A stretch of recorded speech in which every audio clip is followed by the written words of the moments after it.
This happened in a hearing today in Congress. This is not the usual reaction that any member of Congress has to a witness's congressional testimony. I will, at this point, call for 5 minutes on Representative Debbie Wasserman Schultz. Thank you, Mr. Chairman.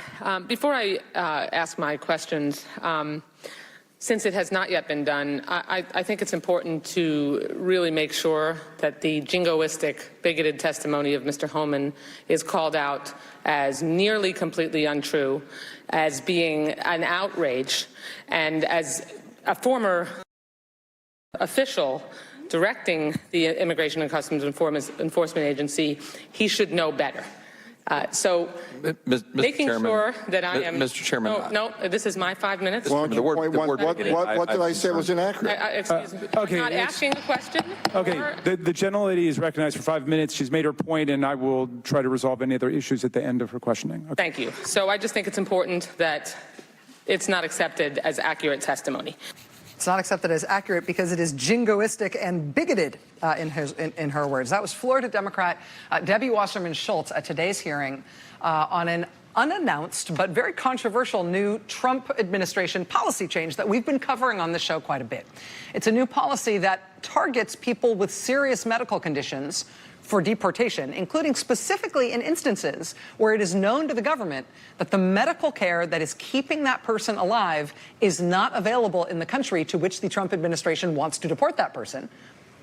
Which means this new policy from the Trump administration, in some cases, will deliberately and knowingly kill individual identifiable people, one by one, people whose lives are only continuing because of medical treatment they're getting here. The Trump administration has ordered them to cease that medical treatment and leave for other countries where that treatment is not available. So we've been covering this over the past few weeks. It started when last month, with no warning, the administration sent letters to the families of critically ill patients, many of them kids, who are receiving life-saving medical care in this country. And those letters from the Trump administration offered no way to appeal, nobody to call to try to sort this out. There was no indication that this was anything other than a bottom line. But what those letters said was that those patients and their families had 33 days to stop their treatment in this country and get out. Now, in the hearing on this policy change today from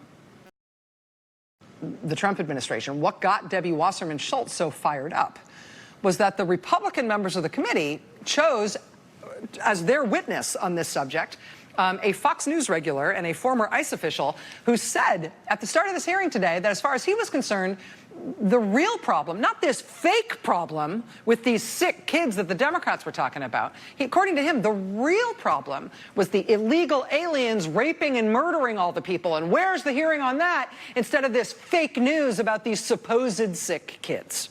That was his testimony today. Now, the problem with having a witness like that, saying that today's hearing was conjured out of thin air and this isn't a real issue, and where's the hearings on the real issue? The problem with that is that the people actually affected by what the Trump administration is doing here were sitting right there at that same table, at that same hearing, also ready to testify. And it turns out they're very real. This former ICE official apparently thought that the title of the hearing, the administration's apparent revocation of medical deferred action for critically ill children, he called that title of the hearing inaccurate and misleading. But hey, wouldn't you know it, turned out that there were there in person at that hearing critically ill children sworn in and describing under oath exactly how the administration apparently revoked their medical deferred action. My name is Maria Edebo Puezo Valera. I'm 24 years old.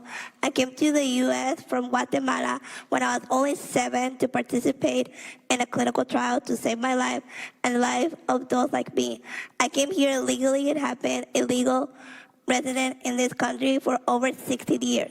But on August 13th, the USCIS sent a letter giving me and my family just 33 days to leave the country. This is not a partisan issue.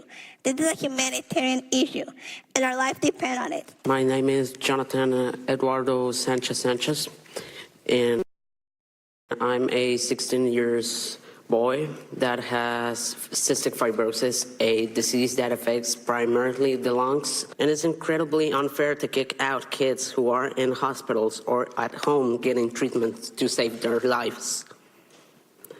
The day our lawyers told us that the Medical Deferred Action Program was canceled, I started crying and telling my mom, I don't want to die. I don't want to die. If I go back to Honduras, I will die.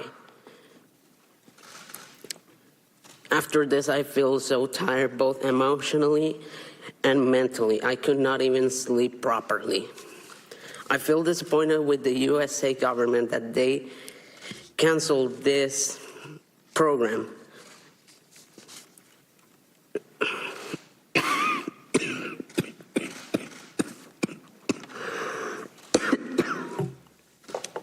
Sorry for that.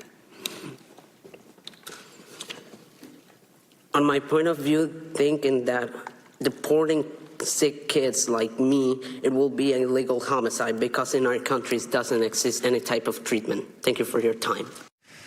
So despite that granular, detailed, personal testimony from these young patients about personally getting letters from the government telling them they would have to leave this country, stop their medical treatment, and go to a place where they would die, Republicans today, their argument, their approach to this hearing was that, don't worry, this isn't really happening. This is a show trial. This is a show hearing. None of this is real. Kids like Isabel and Jonathan don't have anything to worry about. Republicans today argued that whatever the government did in sending those kids and their families letters, it was a mistake. Of course, it will be dealt with promptly. The U.S. would never deport critically ill people, especially not to places where they couldn't continue to get the treatment keeping them alive. That's crazy. You're just trying to make the Trump administration look bad. That might have been comforting had it not been for the testimony from a current official from USCIS, U.S. Citizenship and Immigration Services, which is the agency that really did send these patients and their families real letters saying that they had to give up their medical care and leave the country in 33 days. What is the motivation behind the new policy? What's the rationale for the new policy? And why did all of this happen?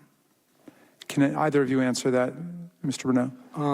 Unfortunately, we are not going to be able to answer that because of the ongoing litigation. You can't tell me why there's a new policy. You can't tell me what motivated the new policy, and you can't tell me what the new policy is.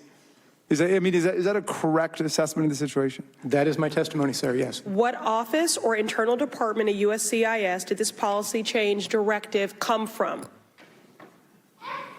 Where did it come from? Again, I'm not sure that I can answer that question at the advice of counsel. What role did the acting director play in the decision? What role did the acting decision? Again, that, sir, is essentially the same question that I'm not able to answer. For the questions that you've not answered based on pending litigation, do you actually know the answers to those questions? Do you know the answers and you're not sharing them, or you don't know? Do you know the answers to the questions that I've asked that you declined to answer? I understand your question. Okay. I was trying to decide if I knew. I do not know the answers to all of your questions, no. To any of them? To any of them? I'm sorry? To any of them? To any of the questions that I asked regarding the genesis of this policy, was it ordered by a political appointee? What office did this come from? How many cases have been processed? Do you know the answers to any of those questions? I certainly think that without a pending lawsuit, I would be able to provide additional information. So that Trump administration official could not, would not, might not, maybe can't, won't answer any questions about where this policy came from, whether it was ordered by a political appointee, how many cases have been processed, whether the policy has been rescinded now that they've tried it and had this blowback and said it would sort of be rescinded. I mean, people whose lives depend on what the Trump administration is doing here, people who've just been sent letters saying, you need to stop your medical treatment and go to a place where you'll die without it. I mean, whether that's you or whether that's your kid, and you've just gotten the